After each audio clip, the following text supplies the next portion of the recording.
it was rising, I saw all my dreams on top of that mountain called Haleakala. Haleakala,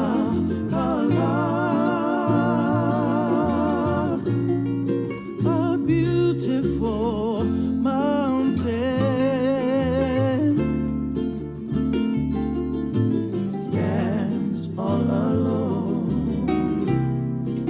so peacefully.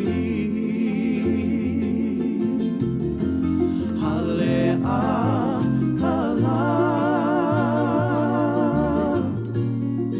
a beautiful mountain, stands all alone, so peacefully. Ia epine, ike ia na moe moea, mana o e kuahiwi o Haleakala. Haleakala,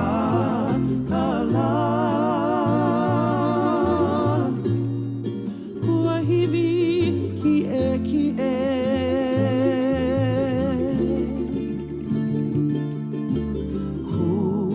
o okahi me ka maluhia. Haleakala,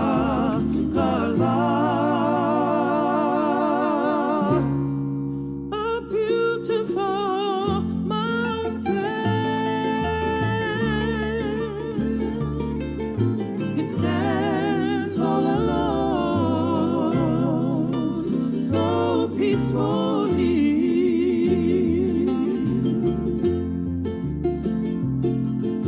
It stands all alone, so peacefully. Haleakala.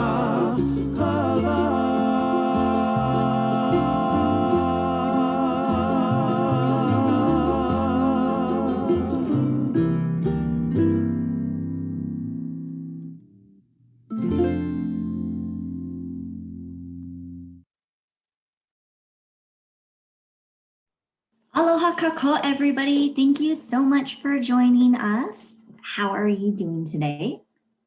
A little bit different from our other Mauli Ola events. I'm Stacey. I'm usually just the house manager, but today I'll be providing as your hostess and your house manager.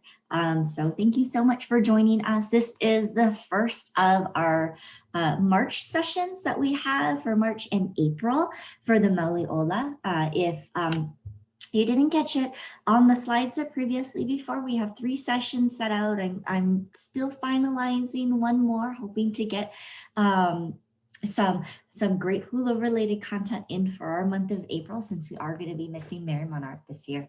But in 2 weeks, you can join us for Kahuakai, the Journey to Mary Monarch. And that follows the journey of our Miss Aloha Hula of that year, as well as their halau.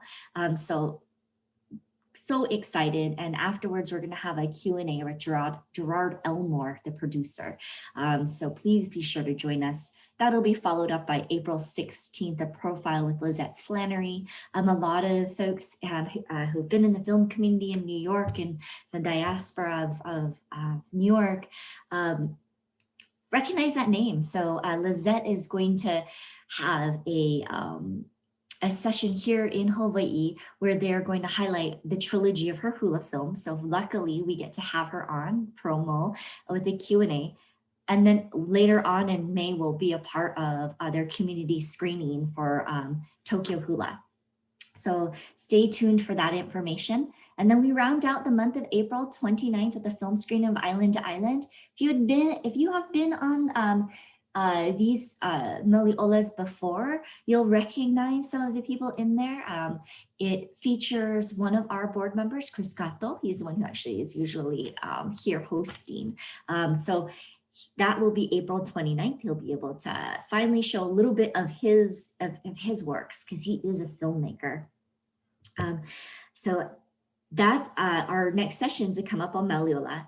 But today we're going to be talking about the Popolo Project. And we are so honored to have Dr. Akemi Glenn with us.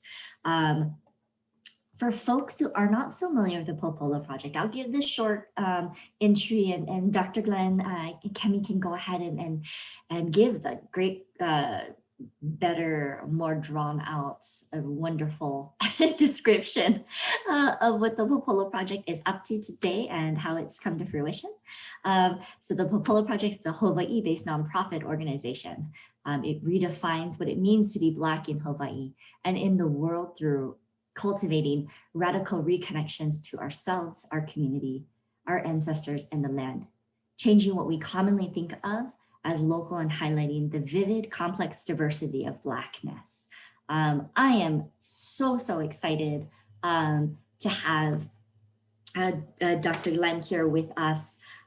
If you don't mind, I'm ready for you. Yay! Welcome. Great. Thank you so much. Mahalo. Thank you so much for having me.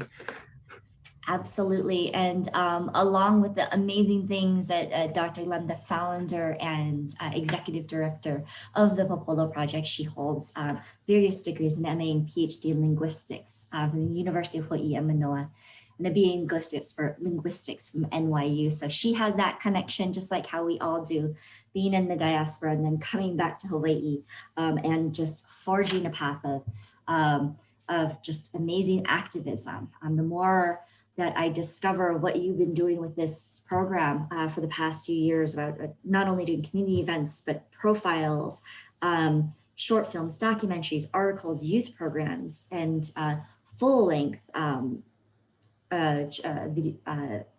screenings as well. I am just absolutely amazed. And just to know that you guys have been an official organization for 4 years, and to have that all just culminating and coming to fruition during those times is amazing. So absolutely kudos. And on top of all of that Dr. Glenn is doing for the Popolo Project, she's also a filmmaker. And she's out there being an artist and a cultural practitioner with what is this? With genealogical ties to the forest and coastal areas of Northern California, Virginia, also of Hawaii, and also with great personal ties to some of the wonderful activists that we have here in New York, including Kaina Kanga, who is amazing. She's head of our Na'o'iwi. We miss her very dearly. Her contribution to actually this program has been great. So. Wonderful. Well, thank you so much for that generous introduction. It sounds like I'm doing a lot, but I feel like it's all connected, and it's really my privilege to be able to serve in this way. And as you say, Cece, I do have New York connections, and I feel like when we were chatting earlier, small island, small world, and it's funny to see the ways that we're all connected. So I'm really grateful that Halavai has invited me to share a little bit about what we're doing at the Popolo Project, and just talk story with you folks and field some of the questions that the group might have. But as you said, I would love to just share some images. So I have, hopefully I'll be able to share my screen with you guys. Let's see how this goes. Okay. So I'd love to just run through just a few images now to give you an overview of what we're doing at the Popolo Project. As Stacey mentioned, we are a nonprofit. We're a 501c3 nonprofit that's founded and operating here in Honolulu. And we incorporated in 2017, so we're in our 4th year now. And this organization has been a long time coming, and the fact that we've been able to do as much as we have, I think, is really just a testament to our community's need for us to show up in this way, and also, just the curiosity that surrounds some of our experiences here. when I talk about the Popolo Project and how we came to fruition, there are lots of intersecting things that have kind of caused the Popolo Project to happen. I think one is the experience that maybe some of you folks are experiencing in New York, this idea of needing to find a community of people who can relate to where you're coming from. And you may or may not know that people of African descent here in Hawaii are around 2% of the total population. The demographics have been changing in the last 10 to 15 years, but we're still relatively small numbers here. And you may also know, I'm sure, living in New York City, that when we talk about Black people, we're talking about a worldwide diaspora of very diverse cultures. And so you might imagine that we find ourselves here in Hawaii, in a place that we love and is our home, but still yearning for different kinds of cultural connection. And, we're not the first. The name Popolo Project comes from this la'au, this plant, the popolo. And popolo is a really fascinating plant. When we started, a lot of people had only had negative connotations with the word popolo. Popolo is a nightshade. It grows everywhere, not only here in Hawaii, but across the entire Pacific. It's a voyaging plant, a canoe plant that voyagers brought with them as they traveled to islands to establish new communities. And the popolo plant is useful medicine. Its leaves can be eaten. The dark purple dye that comes from its berries is traditionally used to dye kapa. But it also is a powerful medicine, a powerful part of la'au lapa'au. When someone needs to address any issue in their body, they often begin with popolo because it helps to regulate breathing. Sometime in the 1940s, we believe, this plant began to be used as kind of a euphemism for Black people. We know that when there were more military personnel stationed here, especially on this island of Oahu where I'm living, this was a way to kind of refer to these folks in public, at least. And because it is in Hawaiian language, they presumed that the Black folks who were hearing themselves be referred to as popolo wouldn't necessarily understand. So you can imagine, and you may have had your own experience with this word. For some people, this word is pejorative and was an epithet. It was something that was really hard to hear directed at them. But when we started the Popolo Project, we really wanted to find a word and a concept that encapsulates the real specific experience of being Black in Hawaii. And there's nowhere else that Popolo makes reference to that experience except for here in Hawaii. So part of the reason why we call ourselves a project is that we think of ourselves as a dynamic kind of organization where we open up space to ask questions and we're all learning together. And we really want to underscore that. And so we use that, the name of the plant, the idea of the plant being medicine. This plant grows all around the world. So even though it is specific to Hawaii and a lot of its varieties, it has connections to plant life all over the place. And in a similar way, we see that when we're thinking about Black diasporas and the ways that we found our homes all over the world. So there have been Black people in Hawaii for a long time. We're not brand new, but I think what's different about this moment, especially in the last several years, as things like the Black Lives Matter movement has grown, is that our community is starting to kind of reckon with what it means to have small numbers of people living here whose cultural and other community contributions are very important to Hawaii and also how Hawaii understands itself. Not just only Indigenous Hawaiian culture, but local culture has been very much impacted by the global Black diaspora, where you're thinking about reggae music, or you're thinking about certain foods that we love here that have connections to Afro-Caribbean culture.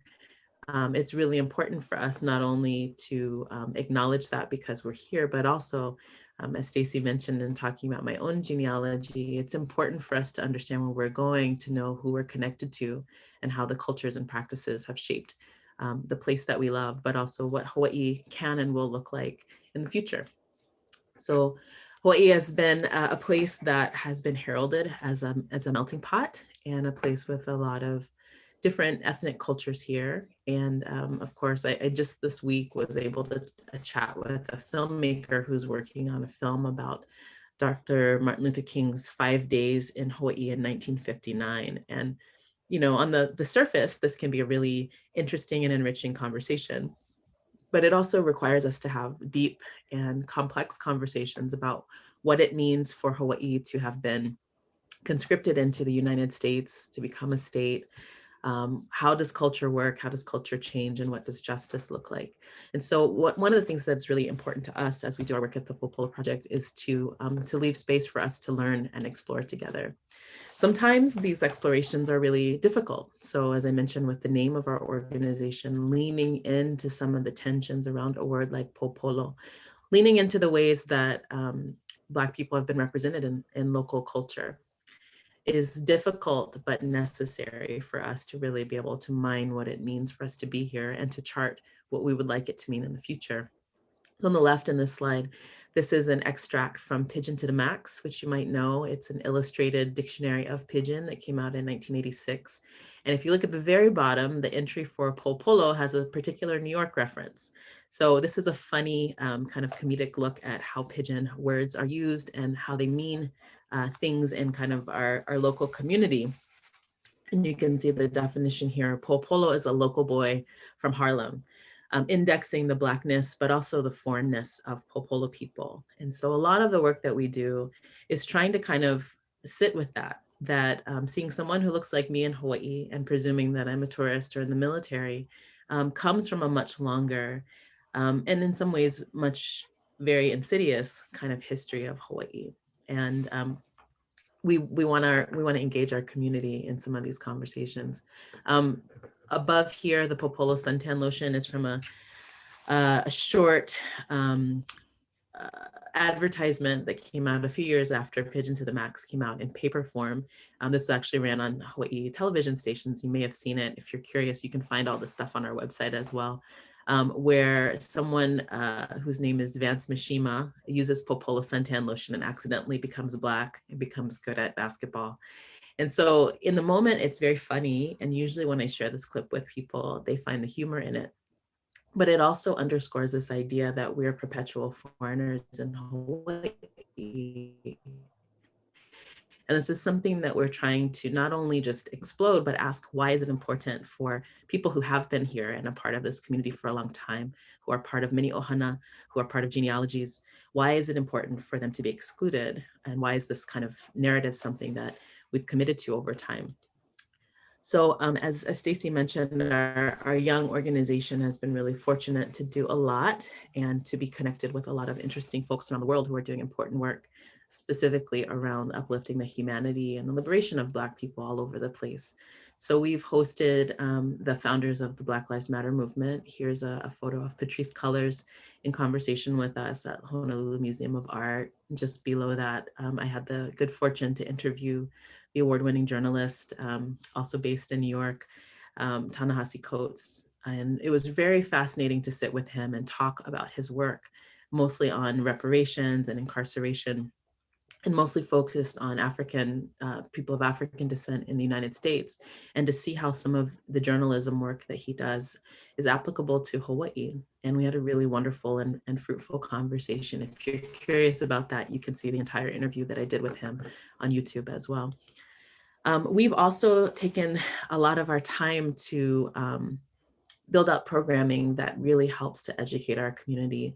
One of our favorite and kind of flagship engagements is Black August, which I was first exposed to living in Brooklyn as an undergraduate many, many years ago through community organizations that observed Black August. Black August is a time in Black liberation movements to honor political prisoners and to engage the community in understanding personal sovereignty, community sovereignty, and self-determination. So the month-long observance often asks us to attend to the health of our bodies, to engage in learning together.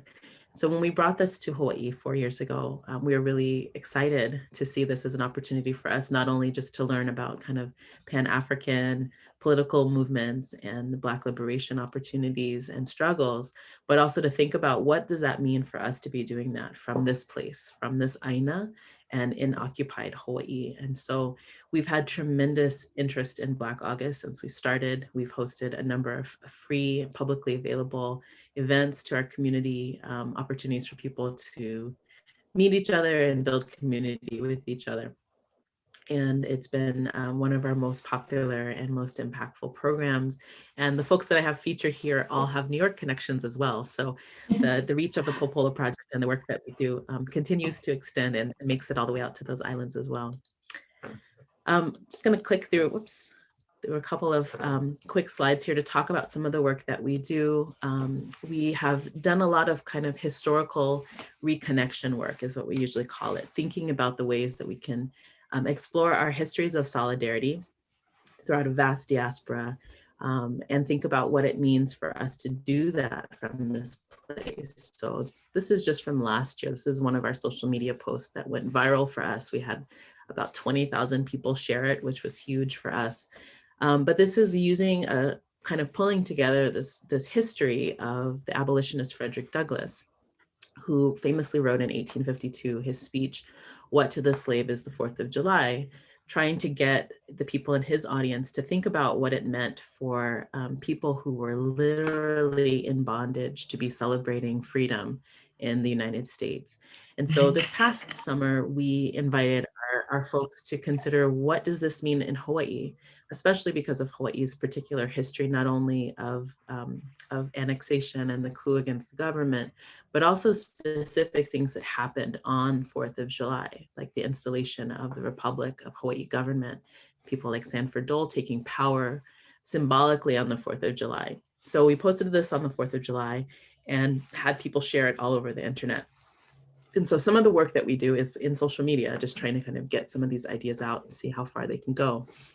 As Stacey mentioned, some of the work we do has also been hosting important and critical conversations. So this is an image of a full house at Honolulu Museum of Art's Dorks Duke Theater when we premiered the film Blackbird, which if you haven't seen it, I recommend it. It's a short film made by a Solomon Islander Australian filmmaker named Amy Batalabasi. And it talks about the history of enslavement here in the Pacific. And many people don't know that immediately after the United States ended enslavement of African people, there was a pivot to the Pacific where people were kidnapped. And there's a very difficult and unsavory history of Confederates coming here to Hawaii, but also traveling to Fiji and Australia and other places with the intention of setting up sugar plantations with unfree labor. And I share this image because when we were able to show this film, many, many people in this audience had no idea about this history. And this is a history of our region here in the Pacific. And it was really important to understand that there is a very clear through line from concepts of race and enslavement and that very difficult history to the history of the overthrow of the kingdom government, the coup against the Queen, has a very clear through line. And some of the same people who were involved in the aftermath of the US Civil War with Reconstruction and Jim Crow came to Hawaii and brought some of their ideas, but also their social structures with them. So a big part of what we do as well is trying to get our community to have some larger context for what's going on here. We also, you might notice that I've been talking about people of African descent and Black people, and we don't necessarily presume that everyone who's Black is of African descent, especially here in the Pacific. A big part of what we do as well is try to find opportunities to uplift the stories of Black Pacific Islanders, including Indigenous Pacific Islanders in the western part of the Pacific and so-called Melanesia. This is one of our founding board members on the right, Joy Inamoto, who's Black and Kanaka Mauli, traveled to the Solomon Islands for the Melanesian Arts Festival. You can't see it, but her t-shirt says the Popolo Project, the red there. And here she is with a number of Melanesian activists who are demonstrating in support of Free West Papua, which is currently under occupation by Indonesia. And a lot of the story of West Papua doesn't get, widespread media attention, but the people there are Black people, and they're people who have been subjected to a lot of the same kinds of exploitation and extraction of their resources that we see around the world. So for us, it's important to use our position as Black people in a place that has a platform and a place that has a connection to a powerful entity like the United States to uplift the voice of folks who are our siblings who are living in other places across our region. So when we talk about Blackness, we don't just mean African Americans living in Hawaii, but also uplifting the experiences and the cultures of Indigenous Pacific Islanders who are also considered Black. As Stacey mentioned, we also are in the business of producing new media narratives. This is a short film that you can find on our website called Healing Traditions that follows the story of Prentice Hemphill, who came to Hawaii from Texas and was the first person in their family to learn to swim after many generations of being prohibited from being in the water. And Prentice, who is a healer themselves, is reflecting on what it means to have a relationship with water here in Hawaii after many generations of water being something that evokes the trauma of enslavement and the crossing across the Atlantic, but also was something that was kept away from many Black people in the US as a form of recreation or as a form of sustenance. And so to come to Hawaii, where it's normal to have a relationship with the ocean, and it's a huge part of many of our lives, gave Prentice an opportunity to reflect on this. And so our short film is less than 3 minutes long, but has been really impactful. One, I think it gave our local community a window into a Black experience that I don't think they necessarily were very aware of. Why Black people don't swim, quote unquote, don't swim, or why that's a part of many people's experience. And I think it helps to humanize and kind of, again, redefine how people understand not only how we behave here, what we're doing here, but kind of this larger global history of Blackness.